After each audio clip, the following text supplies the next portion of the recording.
너희 중에 있는 이방 신들을 버리고 자신을 정결하게 하고 너희들의 의복을 바꾸어 입으라. 우리가 일어나 베델로 올라가자. 내 환난 날에 내게 응답하시며 내가 가는 길에서 나와 함께 하신 하나님께 내가 거기서 제단을 쌓으려 하노라. 아멘. 사랑이 많으신 하나님 아버지, 언제나 좋은 것으로 채워주셔서 저희의 소원을 만족하게 하여 주시는 은혜에 감사를 드립니다. 주님께 사랑을 받은 자녀가 되어 한 주일을 평안하고 안전하게 살다가 오늘 거룩한 날 성전으로 올라왔습니다. 받은 은혜에 감사하며 구원의 감격을 새롭게 깨닫는 예배가 되게 하여 주옵소서. 가슴이 뜨거워지는 기도와 찬송으로 하나님께만 영광을 돌리는 예배가 되게 하여 주옵소서. 예수님의 이름으로 기원하옵나이다. 아멘.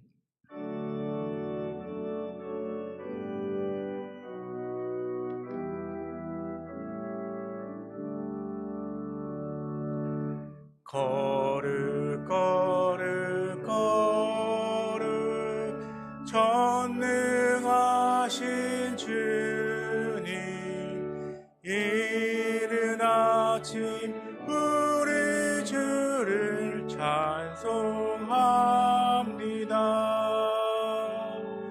거룩 거룩 거룩 자비하신 주님, 성삼위일체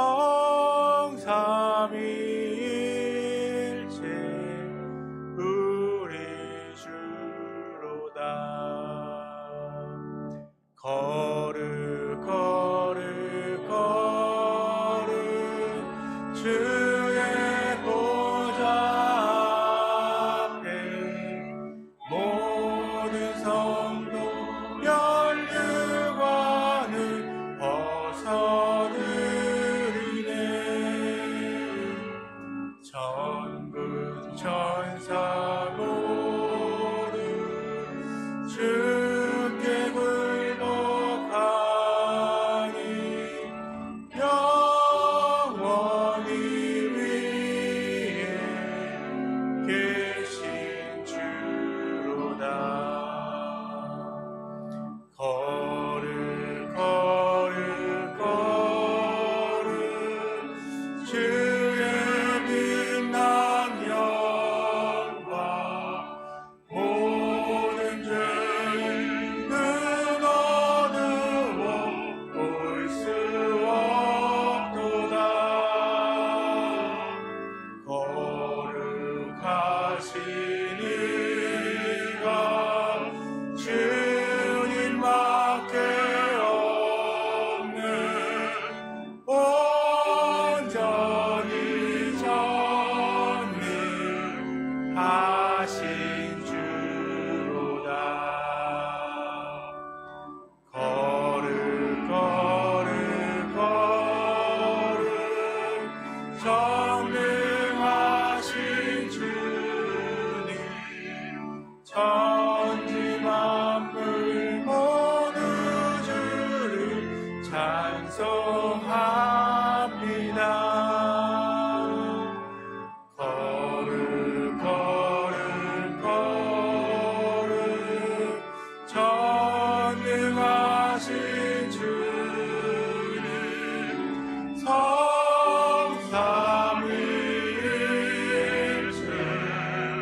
우리 주로다.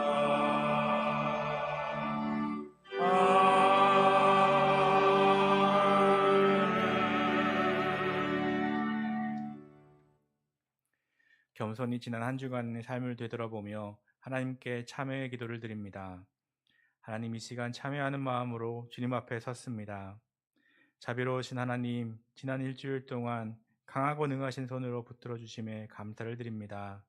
그러나 저희는 주님의 함께하심을 느끼면서도 못 본 척, 못 들은 척하며 육신의 정욕대로 살았습니다.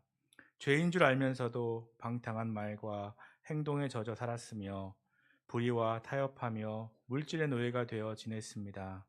마음은 원이로되 육신이 약하다는 핑계를 대며 게으름과 나태함 속에서 악한 죄를 반복하고 있는 저희들을 불쌍히 여겨 주옵소서.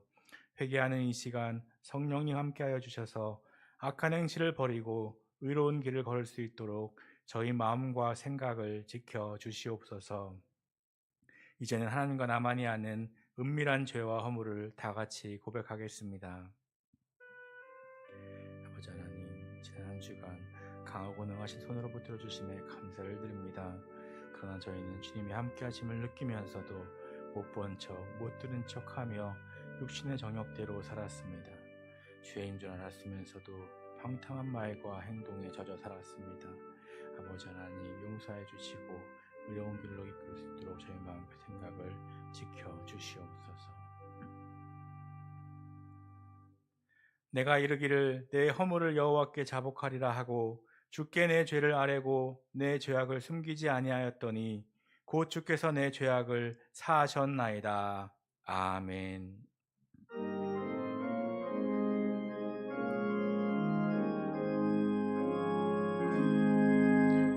예수 우리 왕이여,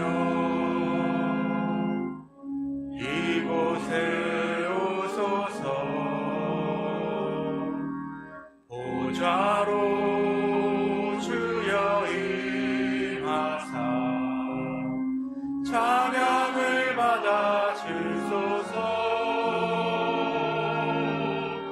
주님을 찬양하오니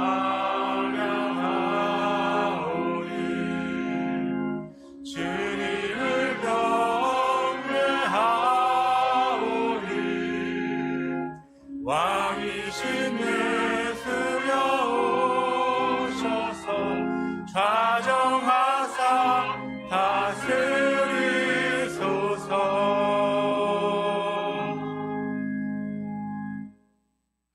나는 전능하신 아버지 하나님, 천지의 창조주를 믿습니다.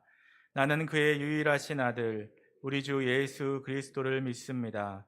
그는 성령으로 잉태되어 동정녀 마리아에게서 나시고 본디오 빌라도에게 고난을 받아 십자가에 못 박혀 죽으시고 장사된 지 사흘 만에 죽은 자 가운데서 다시 살아나셨으며 하늘에 오르시어 전능하신 아버지 하나님 우편에 앉아 계시다가 거기로부터 살아있는 자와 죽은 자를 심판하러 오십니다. 나는 성령을 믿으며 거룩한 공교회와 성도의 교제와 죄를 용서받는 것과 몸의 부활과 영생을 믿습니다. 아멘. 내 의의 하나님이여, 내가 부를 때에 응답하소서. 곤란 중에 나를 너그럽게 하셨사오니 내게 은혜를 베푸사 나의 기도를 들으소서. 인생들아, 어느 때까지 나의 영광을 바꾸어 욕되게 하며 헛된 일을 좋아하고 거짓을 구하려는가? 여호와께서 자기를 위하여 경건한 자를 택하신 줄 너희가 알지어다. 내가 그를 부를 때 여호와께서 들으시리로다. 너희는 떨며 범죄하지 말지어다. 자리에 누워 심중에 말하고 잠잠할지어다. 의의 제사를 드리고 여호와를 의지할지어다. 여러 사람의 말이 우리에게 선을 보일 자 누구니오 하오니 여호와여, 주의 얼굴 들어 우리에게 비추소서. 주께서 내 마음에 두신 기쁨은 그들의 곡식과 새 포도주가 풍성할 때보다 더하니이다. 내가 평안히 눕고 자기도 하리니 나를 안전히 살게 하시는 이는 오직 여호와시니이다. 아멘.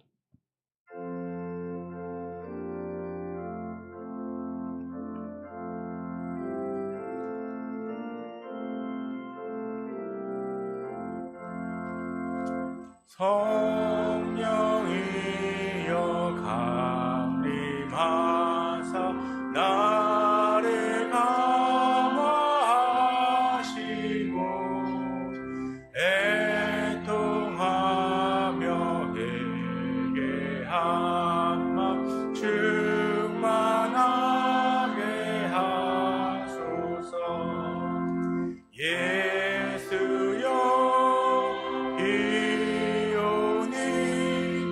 나의 기도 들으사 애통하며 회개한 맘 충만하게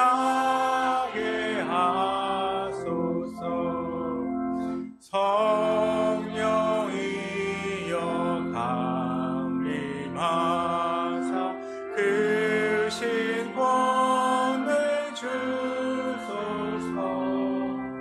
원하옵고 원하오니 충만하게 하소서. 예수여 이오니 나의 기도 들으사 애통하며 내게 한마 충만하게 하소서. 힘이 없고 연약하나 엎드려서 비오니 성령 강림하옵소서. 충만하게 하소서. 예수여 이오니 나의 기도 들으사 애통하며 내게 한마 충만하게 하소서. 정케하고 위로하사 복을 받게 하소서. 충만하게 하시오니 무한 감사합니다. 예수여 이오니 나의 기도 들으사 애통하며 내게 한마 충만하게 하소서. 아멘.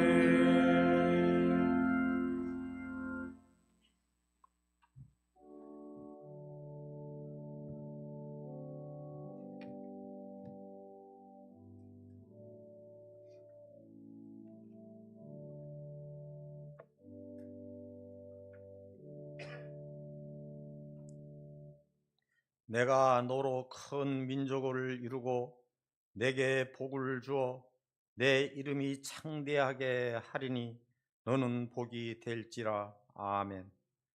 우리를 택하시고 부르신 하나님 아버지, 연약하고 보잘것없는 우리를 복 있는 자녀로 불러주셔서 예배하며 주님을 찬양하게 하신 은혜에 감사드립니다.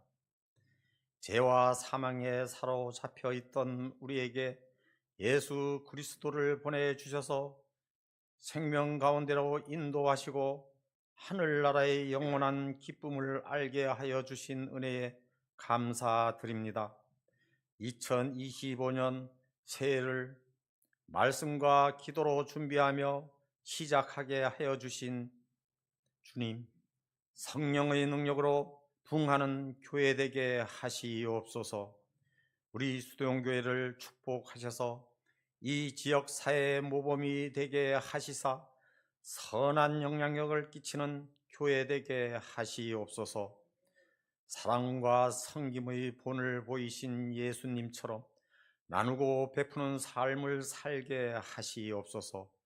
사랑의 하나님 아버지, 우리가 당연하게 생각하고 누려왔던 것들이 모두 주님의 은혜였음에도 불구하고 모든 걸 잊고 살았습니다. 하나님이 지켜주시지 않았으면 한순간도 살 수 없었는데 그것 또한 잊고 살았습니다. 소견에 오른 대로 행동하며 교만과 제약으로 어리석었습니다. 이제라도 하나님의 사랑과 은혜를 깨닫고 하나님의 말씀으로 돌아가게 하시옵소서. 대립과 분열로 얼룩져 있는 이 나라를 건져 주시옵소서. 우리 민족은 긴 시간 주권을 빼앗기고 나라 없이 살아야 하는 서름도 당해봤고 전쟁으로 모든 것을 다 잃고 배고픔과 처절함 속에서도 살아왔습니다. 이제는 우리 후손들에게 이런 기막힌 고통과 아픔을 주지 않기 위해서라도 믿는 우리가 먼저 이 나라와 이 민족을 위해 깨어 기도하게 하시옵소서. 지금까지 온갖 어려움 속에서도 우리 민족은 이 나라를 굳건히 지켜왔고 세계 속의 선진국으로 자리 잡은 민족입니다. 다시 한번 하나님께 간구하오니 이 나라와 이 민족 위에 은혜와 긍휼을 베풀어 주시옵소서. 자라나는 우리 자녀들을 축복하여 주시옵소서. 주님을 떠나서는 아무것도 할 수 없음을 어려서부터 알게 하시어 하나님을 알고 주님이 주신 복을 누리며 살게 하옵소서.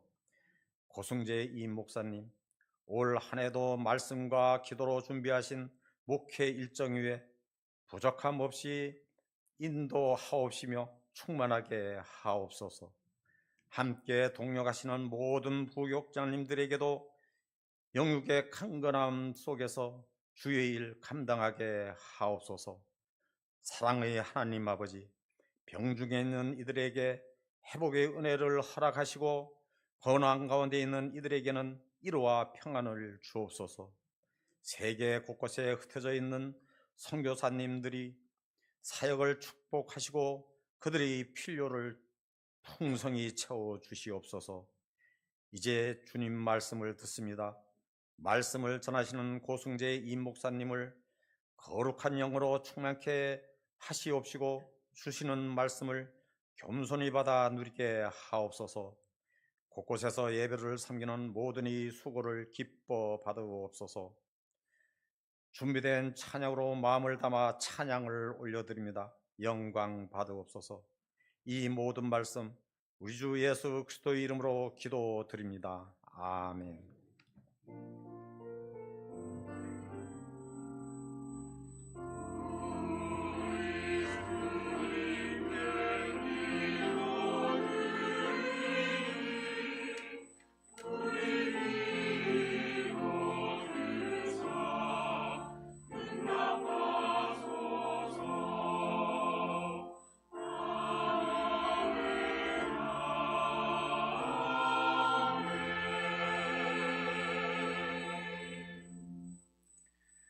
오늘 우리에게 주신 하나님의 말씀은 사도행전 1장 1절에서 8절까지 말씀입니다. 신약성경 187페이지 사도행전 1장 1절에서 8절까지 말씀을 한 절씩 교독하시겠습니다. 제가 먼저 1절 말씀을 읽겠습니다. 데오빌러여, 내가 먼저 쓴 글에는 물은 예수께서 행하시며 가르치시기를 시작하신부터 그가 택하신 사도들에게 성령으로 명하시고 승천하신 날까지 이를 기록하였노라. 그가 고난 받으신 후에 또한 그들에게 확실한 많은 증거로 친히 살아계심을 나타내사 40일 동안 그들에게 보이시며 하나님 나라의 일을 말씀하시니라. 사도와 함께 모이사 그들에게 분부하여 이르시되 예루살렘을 떠나지 말고 내게서 들은 바 아버지께서 약속하신 것을 기다리라. 요한은 물로 세례를 베풀었으나 너희는 몇 날이 못되어 성령으로 세례를 받으리라 하셨느니라. 그들이 모였을 때에 예수께서 여쭈어 이르되 주께서 이스라엘 나라를 회복하심이 이때니까 하니 이르시되 때와 시기는 아버지께서 자기의 권한에 두셨으니 너희가 알 바 아니요 오직 성령이 너희에게 임하시면 너희가 권능을 받고 예루살렘과 온 유대와 사마리아와 땅끝까지 이르러 내 증인이 되리라 하시니라. 아멘.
아멘. 이 예배 가운데 하나님께서 우리와 함께 하시는 줄 믿습니다. 하나님께서 우리 각자에게 말씀하실 때 아멘으로 받아들이고 순종하는 은혜가 우리 모두에게 있길 주의 이름으로 축복합니다. 오늘은 동상이몽이란 지하의 말씀을 나누겠습니다. 지난주 사도행전의 저자 누가에 관해 몇 가지 말씀을 드렸는데요. 누가라는 이름이 신약 성경에 딱 3번 언급됩니다. 새 구절을 통해 누가가 어떤 사람이었는지 우리가 알 수 있게 되었는데요. 의사였는데 부와 명예를 다 뒤로하고 바울과 함께 하나님의 선교를 감당하던 사람이었고, 바울의 동역자로서 바울의 곁을 끝까지 지켰던 충성스럽고 신실하고 의리 있는 하나님의 사람이었습니다. 그런데 여러분, 누가가 유대인이 아니라 이방인이었다는 사실을 혹시 아셨습니까? 그렇게 보는 이유는 여러 가지입니다. 신약의 저자들이 구약 성경의 본문을 많이 인용해서 사용합니다. 유대인들은 대부분 히브리어를 알기 때문에 히브리어 원문 성경을 인용 많이 하는데, 누가는 헬라어 번역본을 사용해서 주로 인용을 했습니다. 무엇을 의미하느냐? 누가는 히브리어를 몰랐던 이방인이었음을 증명하는 겁니다. 예수께서 하신 말씀 중에 아람어가 몇 개 있습니다. 예를 들면 달리다굼, 에바다, 엘리 엘리 라마 사박다니와 같은 말인데, 이런 말들이 마태복음이나 마가복음에는 기록이 되어 있는데 누가복음에는 없습니다. 이 역시 누가는 아람어를 몰랐던 이방인이었음을 뜻하는 겁니다. 누가가 이방인이었다라는 것을 뒷받침하는 성경적 근거로는 골로새서 4장 10절에서 14절 말씀을 들 수 있습니다. 말씀 전체를 다 보려면 너무 번거로워 여러분께서 이해하시기 편하도록 요약해서 보여드리면 이렇습니다.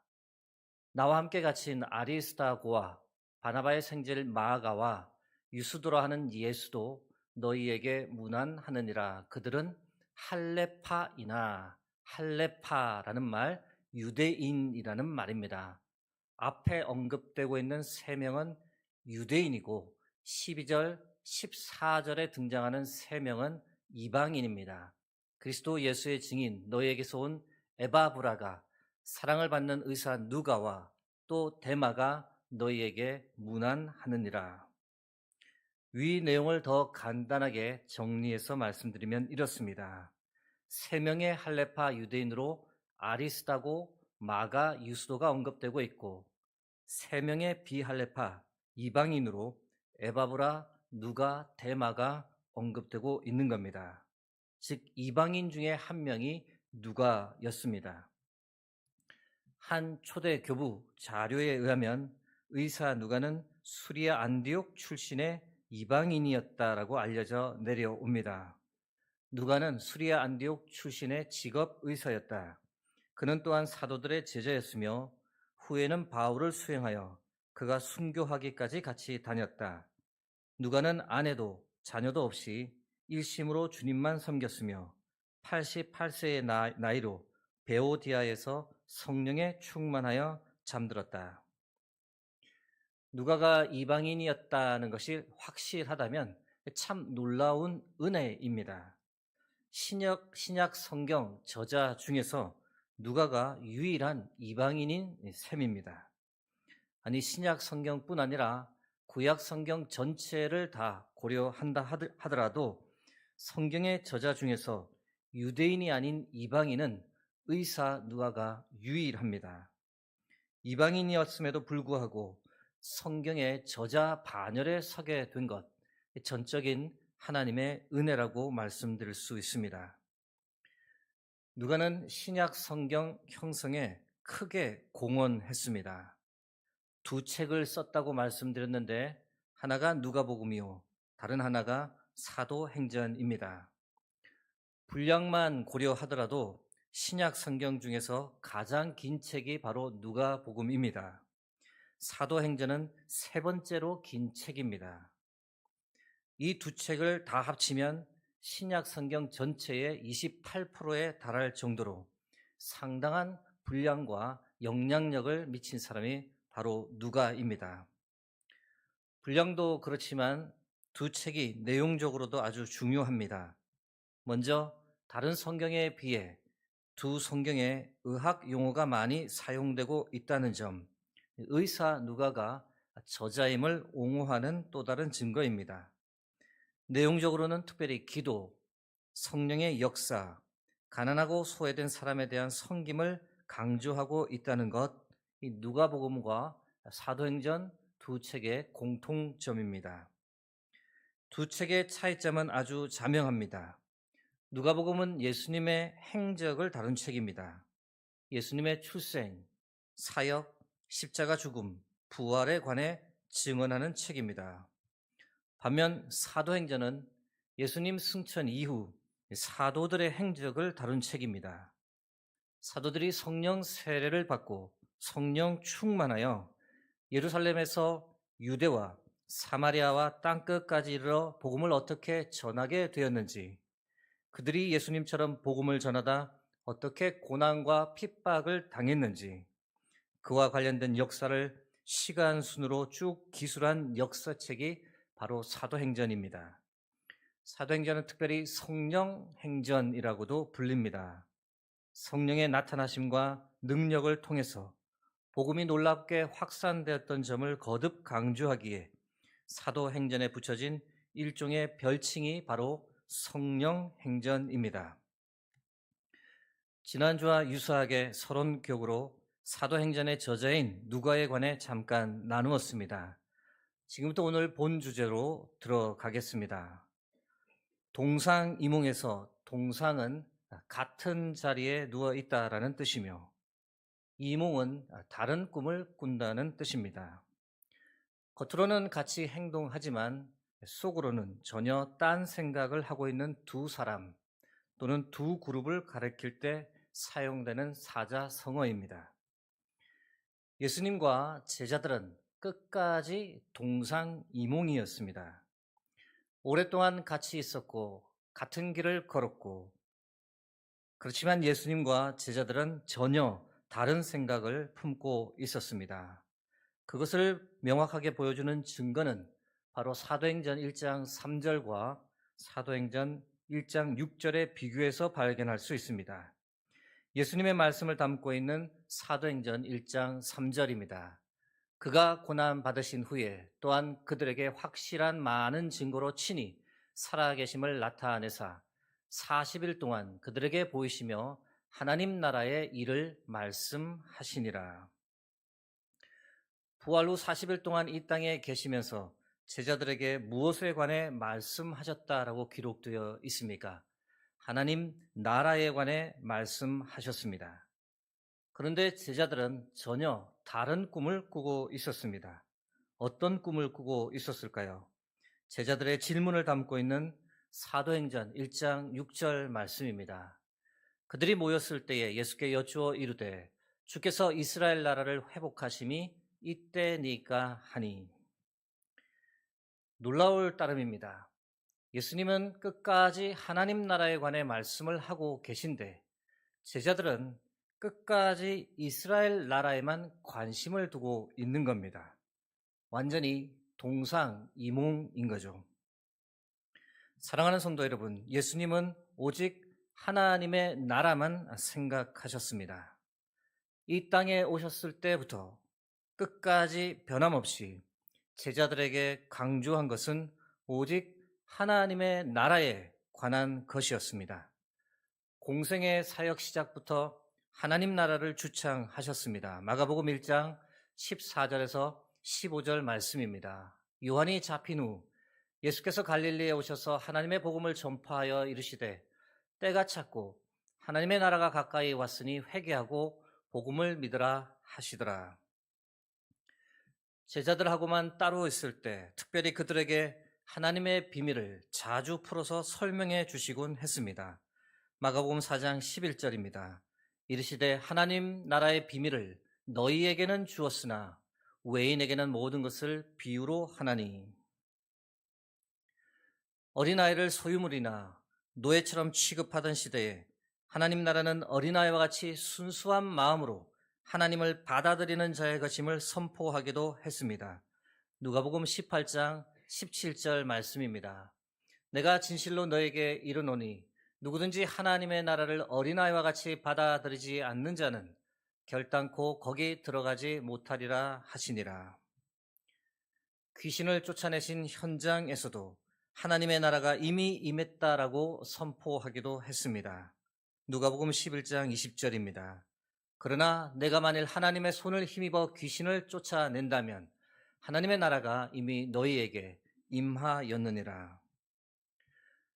부활하신 후 승천하시기까지 40일 동안 예수님은 제자들과 함께 하시며 하나님 나라의 일에 관해 계속 말씀하셨습니다. 사도행전 1장 3절 말씀 다시 보실 텐데 이번에는 같이 합독하겠습니다. 그가 고난 받으신 후에 또한 그들에게 확실한 많은 증거로 친히 살아계심을 나타내사 40일 동안 그들에게 보이시며 하나님 나라의 일을 말씀하시니라. 아멘. 여러분, 예수님께서 이토록 강조하셨던 하나님의 나라가 도대체 무엇일까요? 하나님의 나라는 하나님의 섭리와 통치가 온전히 이루어지는 나라입니다. 오직 예수 그리스도를 믿는 믿음의 자녀들이 들어갈 수 있는 나라이며 물과 성령으로 거듭난 사람이 들어갈 수 있는 나라입니다. 더 이상의 슬픔도 아픔도 죽음도 없는 곳이며 하나님의 자녀들이 하나님과 영원히 함께하는 나라입니다. 예수님은 공생의 기간 내내 그리고 부활 후에도 40일 동안 이 땅에 계시면서 변함없이 제자들에게 끊임없이 오직 하나님 나라에 관해서만 말씀하셨습니다. 여러분, 성경을 아무리 꼼꼼히 다시 살펴보아도 예수님은 제자들에게 이스라엘 나라의 회복에 관해서는 한 번도 말씀하신 적이 없습니다. 그런데 예수님의 제자들은 언제나 동상이몽이었습니다. 스승인 예수님의 말씀을 이해하지 못했을 뿐 아니라 신중하게 듣지 않았던 겁니다. 한 번도 예수님께서 계속 말씀하셨던 하나님의 나라에 관해 신중하게 생각하지 않았습니다. 예수님과 함께 3년을 다녔습니다. 가시는 곳마다 예수님께서 전하시는 복음을 직접 들었고 예수님을 가장 가까이에서 보았던 사람들입니다. 심지어 귀신을 쫓아내는 경험까지 했더랬습니다. 그런데 그런 특별한 특권을 누렸음에도 불구하고 그들은 예수님과 전혀 다른 꿈을 꾸고 있었습니다. 제자들은 오직 이스라엘 나라의 회복에만 관심을 두었습니다. 그래서 아무리 예수님께서 하나님의 나라에 관해 말씀하시더라도 그것을 모두 자신들이 듣고 싶어하는 이스라엘 나라에 관한 것으로 듣고 있었던 겁니다. 로마로부터 독립국가를 건설하고 나면 예수님께서 이스라엘의 왕이 되고 자신들은 건국 1등 공신으로 나라의 한 자리를 차지하고 출세하는 꿈을 꾸었습니다. 다시 말씀드려 이 땅에서 잘 먹고 잘 사는 것에 온통 관심을 두고 살았던 겁니다. 한동안 제자들의 꿈이 산산조각났습니다. 예수님께서 십자가에서 죽임을 당했을 때 그 꿈은 산산조각났습니다. 그런데 예수님께서 3일 만에 부활하셨고 자신들 앞에 다시 나타났을 때 그들은 흥분을 감추지 못했습니다. 예수님께서 부활하신 것에 대한 흥분은 잠시요. 이제 곧 예수님께서 이스라엘 나라를 회복하겠다라는 그 생각에 더 흥분했던 겁니다. 제자들은 예수님께서 공생의 사역을 하실 때도 그렇고 부활 후 40일을 자신들과 함께 있을 때도 그렇고 너무나 한결같았습니다. 예수님이 누구신지, 예수님께서 말씀하시는 하나님의 나라가 무엇인지 도무지 이해하지도 못했고 이해하려 들지도 않았습니다. 예수님과 전혀 다른 동상이몽을 제자들은 계속 꿈꾸고 있었던 겁니다. 이런 맥락에서 보면 예수님께서 살아 계실 때 제자들의 모든 행태가 이해가 됩니다. 마가복음 9장 33절 후반부부터 35절까지의 말씀입니다. 너희가 길에서 서로 토론한 것이 무엇이냐 하시되 그들이 잠잠하니 이는 길에서 서로 누가 크냐 하고 쟁론하였음이라. 예수께서 앉으사 12 제자를 불러서 이르시되 누구든지 첫째가 되고자 하면 뭇사람의 끝이 되며 뭇사람을 섬기는 자가 되어야 하리라 하시고, 누가 큰지 서열 정리를 해둘 필요가 있다고 제자들이 본 겁니다. 나중에 이스라엘 나라를 회복하고 나면 문제가 생기지 않도록 미리 서열 정리를 해둘 필요가 있다. 그래서 더 높은 서열에 위치해 보려고 서로 싸웠던 겁니다. 마가복음 10장 37절, 41절, 45절 말씀입니다. 여짜오되 주의 영광 중에서 우리를 하나는 주의 우편에 하나는 좌편에 앉게 하여 주옵소서. 10 제자가 듣고 야고보와 요한에 대하여 화를 내거늘 인자가 온 것은 섬김을 받으려 함이 아니라 도리어 섬기려 하고 자기 목숨을 많은 사람의 대속물로 주려 함이니라. 세베대의 두 아들 야고보와 요한은 이스라엘 나라가 회복되면 자신들이 제2인자, 제3인자가 되게 해달라고 예수님께 간청을 했던 겁니다. 그로 인해 옆에 있던 제자들 사이에 분열이 야기되었던 겁니다. 그 와중에도 예수님은 계속 하나님의 나라에 관해서 말씀하셨습니다. 수제자 베드로는 좀 달랐을까요? 전혀 다르지 않았습니다. 마태복음 16장 23절 말씀입니다. 예수께서 돌이키시며 베드로에게 이르시되 사단아 내 뒤로 물러가라. 너는 나를 넘어지게 하는 자로다.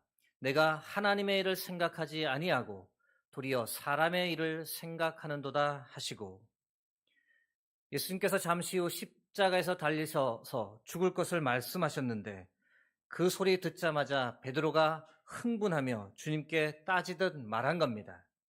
말도 안 되는 소리입니다. 그런 일이 있어서는 안 됩니다. 그럼 누가 이스라엘 나라를 회복합니까? 하나님의 일은 전혀 알지도 못하고 오직 사람의 일만 생각하다가 예수님으로부터 사탄아라고 불릴 정도로 엄청나게 혼쭐이 났던 사건입니다. 마태복음 19장 27절에서는 베드로가 아주 대놓고 노골적으로 요구합니다. 이에 베드로가 대답하여 이르되 보소서 우리가 모든 것을 버리고 주를 따랐사온데 그런즉 우리가 무엇을 얻으리이까? 나중에 딴 말씀하지 말라며 지금 우리에게 당신을 따르는 대가를 분명하게 정해달라고 베드로가 요구하는 겁니다. 정말 충격적인 구절은 사도행전 1장 6절 말씀입니다. 다시 한번 읽어드립니다. 그들이 모였을 때에 예수께 여쭈어 이르되 주께서 이스라엘 나라를 회복하심이 이때니까 하니. 여러분, 12 제자들 아주 징글징글하지 않습니까? 이때가 언제입니까? 예수님께서 자신들을 위해 십자가에서 목숨까지 다 내어 놓으신 지 얼마 되지 않을 때입니다. 부활하셔서 40일 동안 그들과 함께 계시면서 하나님 나라에 관해 끊임없이 말씀하고 또 말씀하셨을 때입니다. 그러면 여러분, 이 정도 시점에서는 예수님의 의도, 예수님의 간절한 마음을 최소한 이해하려고 노력해야 하지 않습니까? 그런데 그런 기미가 전혀 보이지 않는 겁니다. 끝까지 동상이몽입니다. 끝까지 이스라엘 나라는 언제 회복하실 겁니까? 이렇게 질문합니다. 이 질문의 의도가 무엇이겠습니까? 지금까지 주님 따랐던 것 한자리 하려고, 나도 출세 좀 해보려고, 나도 이 땅에서 잘 먹고 잘 살아보려고 주님 따랐다라는 겁니다. 이스라엘 나라 회복은 허울 좋은 명분일 뿐이고 그 뒤에 이 땅에서 부귀와 명예를 누리고 싶다는 겁니다. 여러분, 제자들이 한편으로는 무지해서 이러는 것 같지만 무지해서가 아닙니다. 예수님을 이용하려는 겁니다. 자신이 원하는 것을 예수님께 끝까지 관철시키려는 겁니다. 고생하며 예수님을 따랐던 보상을 반드시 받겠다는 것이며 중요 내각을 한 자리씩 차지하려는 욕망을 결코 포기하지 못하는 겁니다. 제자들이 예수님을 따랐던 이유는 이 땅에서 잘 먹고 잘 살기 위해서였던 겁니다. 여러분, 이 제자들에게 희망이 있어 보입니까? 하나님 나라에 관해서는 1도 관심이 없습니다. 참 개탄할 일인 거죠. 사람 참 변하지 않는다라는 회의적인 진리가 다시 떠올려지는 대목입니다.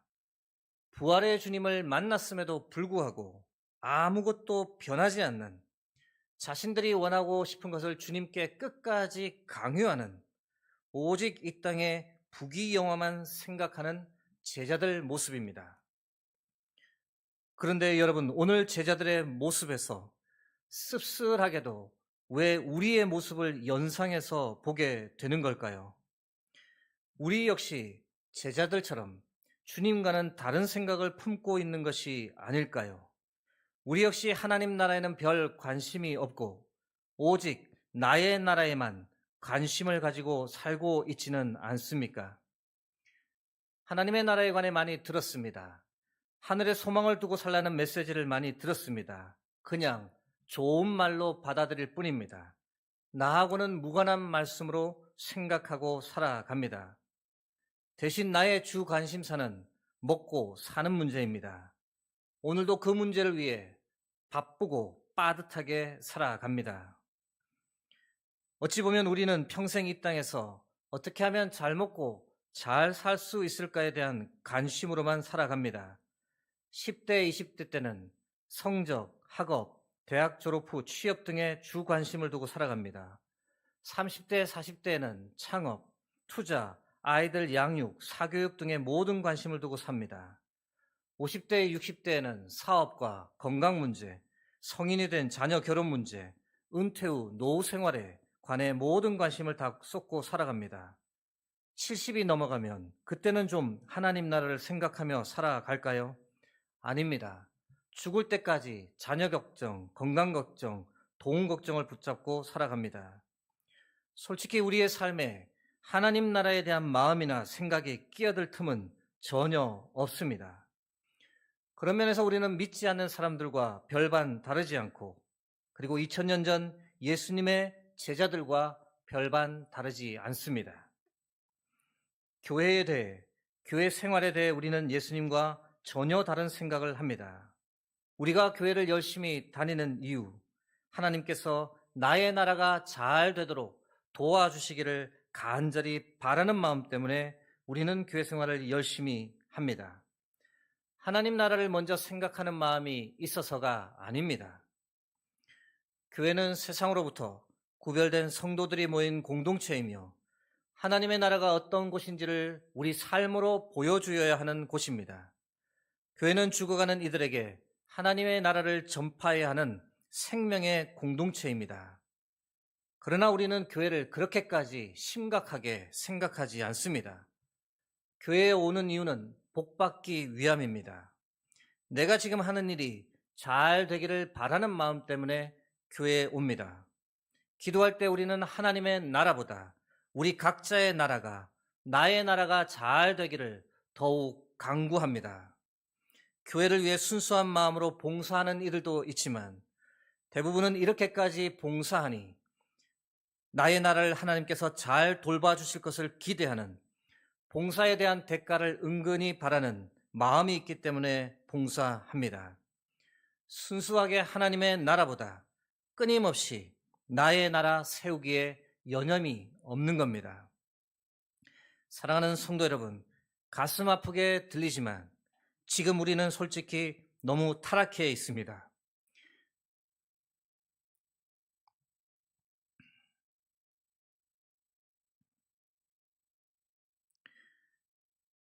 세상에 너무 찌들어 살다 보니 세상에 대한 관심으로만 온통 가득 차 있습니다.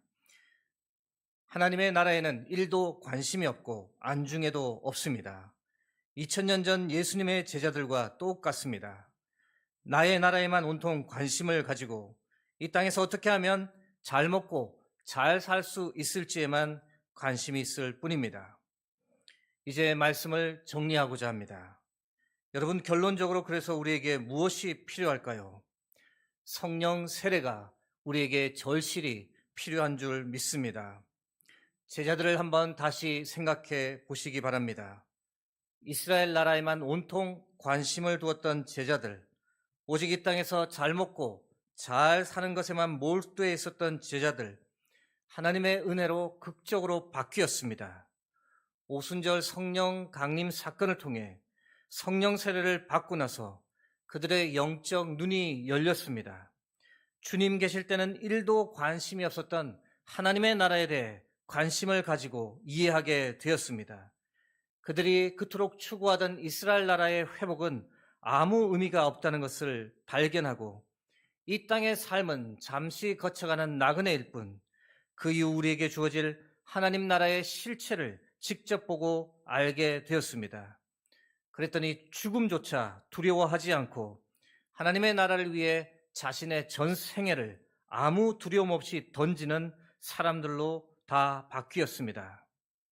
사랑하는 성도 여러분, 우리에게 이런 변화가 필요한 줄 믿으시기 바랍니다. 우리 역시 변화되어야 합니다. 우리 역시 성령 세례를 받고 우리의 영적 눈이 열려야 합니다. 우리의 인생 목표가 이 땅에서 잘 먹고 잘 사는 것이 아님을 뼈저리게 깨달아야 합니다. 나도 하나님의 나라를 위해 내 인생을 두려움 없이 던져 보아야 합니다. 이것을 위해 우리는 성령으로 거듭나야 하고 성령의 능력을 덧입어야 합니다. 그래서 우리의 가치관이 완전히 바뀌고 우리의 삶이 완전히 바뀌고 우리의 인생이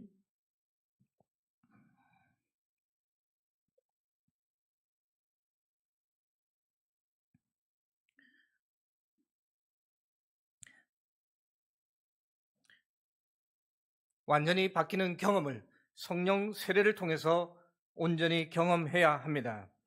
사랑하는 성도 여러분, 성령 세례는 마음이 뜨거워지거나 방언을 하는 것이 아닙니다. 성령 세례는 이 세상 넘어 하나님의 나라를 보는 영적 눈이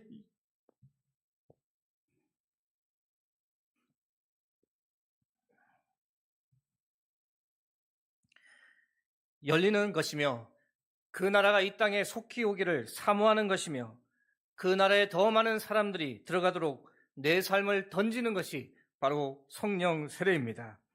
여러분, 2025년에는 여러분 모두가 성령 세례의 은혜를 덧입고 성령의 사람으로 거듭나시길, 그래서 예수님께서 꿈꾸셨던 하나님의 나라를 나의 꿈으로 삼고 살아가는 놀라운 축복을 여러분 모두가 마음껏 누리시길 주의 이름으로 축복하고 축원합니다. 기도하겠습니다.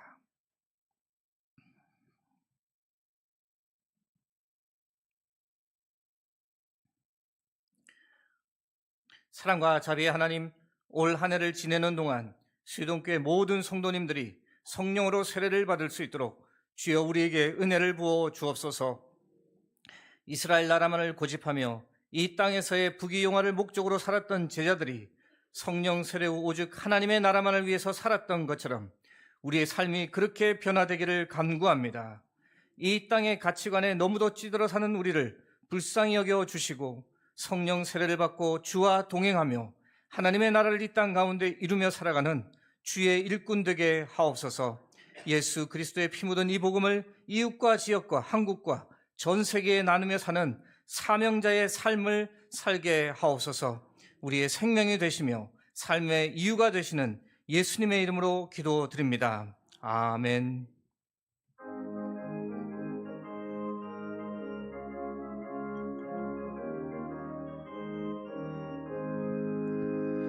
내가 매일 기쁘게 순례에게 행함은 주의 팔이 나를 안보함이요. 내가 주의 큰 복을 받는 참된 비결은 주의 영이 함께함이라. 성령이 계시네, 할렐루야 함께하시네. 좁은 길을 걸으며 밤낮 기뻐하는 것 주의 영이 함께함이라. 전에 죄에 빠져서 평안함이 없을 때 예수 십자가의 공로 힘입어 그 발 아래 엎드려 참된 평화 얻음은 주의 영이 함께함이라. 성령이 계시네, 할렐루야 함께하시네. 좁은 길을 걸으며 밤낮 기뻐하는 것 주의 영이 함께함이라. 나와 동행하시고 모든 염려하시니 나는 숲의 새와 같이 기쁘다. 내가 기쁜 마음으로 주의 뜻을 행함은 주의 영이 함께함이라. 성령이 계시네, 할렐루야 함께하시네. 좁은 길을 걸으며 밤낮 기뻐하는 것 주의 영이 함께함이라. 세상 모든 욕망과 나의 모든 정욕은 십자가에 이미 못을 박았네. 어두운 밤이 지나고 무거운 짐 벗으니 주의 영이 함께함이라. 성령이 계시네, 할렐루야 함께하시네. 좁은 길을 걸으며 밤낮 기뻐하는 것 주의 영이 함께함이라. 다 함께 일어나셔서 하나님께 봉헌 드리겠습니다.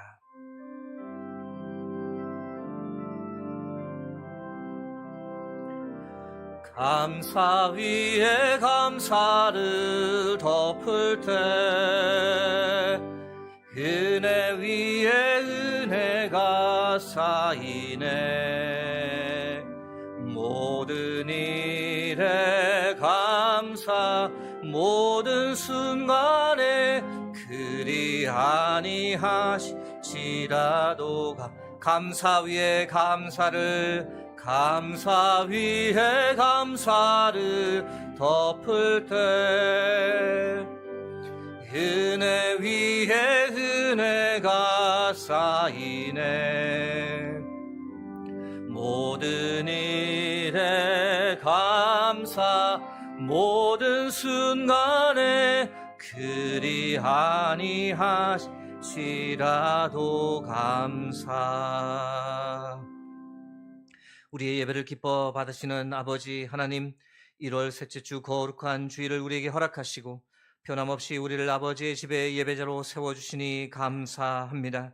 오늘도 귀한 생명의 말씀 듣게 하시고 우리에게 성령 세례를 사모할 마음 주시고 나의 나라 대신 하나님의 나라를 더 꿈꾸며 살도록 도전 주시고 은혜 주셔서 그 은혜에 감사하여 이 시간 하나님께 예물을 드립니다.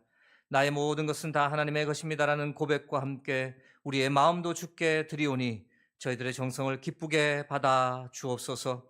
하나님, 어려운 형편 중에서도 처음 익은 열매를 아낌없이 하나님께 드립니다. 각자의 처지에 따라 힘을 다해 정성껏 드립니다. 드린 가정 그 손길에 주께서 크신 은혜를 더하여 주옵소서. 그 마음과 그 가정 하는 모든 일 주께서 붙잡아 주셔서 이 세상에서 결코 요동하지 않도록, 물질로 인해 시험 들거나 고통받지 않도록 주께서 넘치도록 채워주시고 형통한 삶으로 이끌어 주옵소서. 다양한 목적을 위해 드려진 이 예물 쓰이는 곳마다 하나님의 이름이 높여지게 하시고 하나님의 나라가 온전히 임하는 놀라운 역사가 있게 하옵소서. 하나님, 이제 세상을 향해 나가 한 주간 이 땅을 살아가고자 합니다. 전능하신 하나님 우리와 함께 하시니 우리는 두려워하지 않고 반드시 승리할 줄로 믿습니다. 주께서 안아주시고 힘주시니 반드시 이길 줄로 믿습니다. 새로운 한 주간 우리의 삶이 거룩한 예배 되게 하옵소서.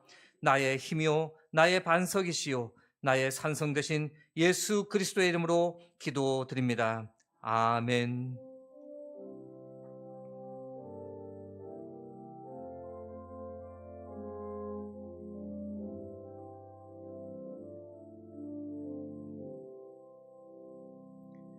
자리에 앉으시면 교회 소식 말씀드리겠습니다. 예결산 재직회가 오늘 오후 찬양예배 후 본당에서 있습니다. 예결산 공동의회가 다음 주일 오후 찬양예배 후 본당에서 있습니다. 많은 참석을 부탁드립니다. 다음 주일 오후 찬양예배는 교회학교 교사 헌신예배로 드리게 되겠습니다. 올해가 창립 70주년입니다. 기념행사 준비위원회가 출범되었습니다. 전체 회의를 오늘 오후 1시 30분 당회실에서 하게 되는데 관계된 분들은 참여해 주시기를 부탁드립니다. 창립 70주년 기념 정관 및 규정을 개정하기 위한 위원회가 발족되었습니다. 올 한 해 힘써서 수유동교회 정관과 규정을 잘 마련할 수 있도록 위에서 기도해 주시기를 부탁드립니다. 임명과 기관 소식은 주보와 홈페이지를 참고해 주시면 되겠습니다. 교인 동정입니다. 이경숙 씨 권사님의 어머님 되시는 홍금예 성도님께서 하나님의 부르심을 받았습니다. 위에서 기도해 주시고 위로해 주시기를 부탁드리겠습니다. 이제 다 함께 일어나셔서 파송 찬양을 하나님께 함께 드리겠습니다.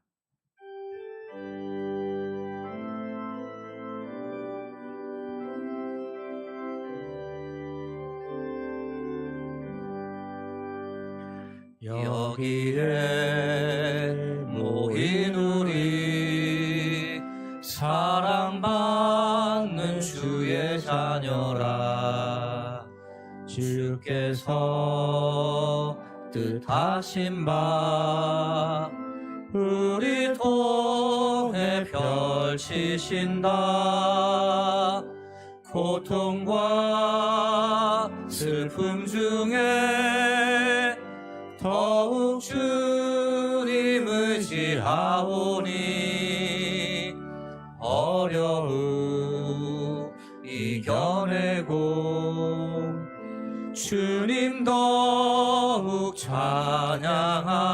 이 믿음 더욱 굳세라. 이 믿음 더욱 굳세라.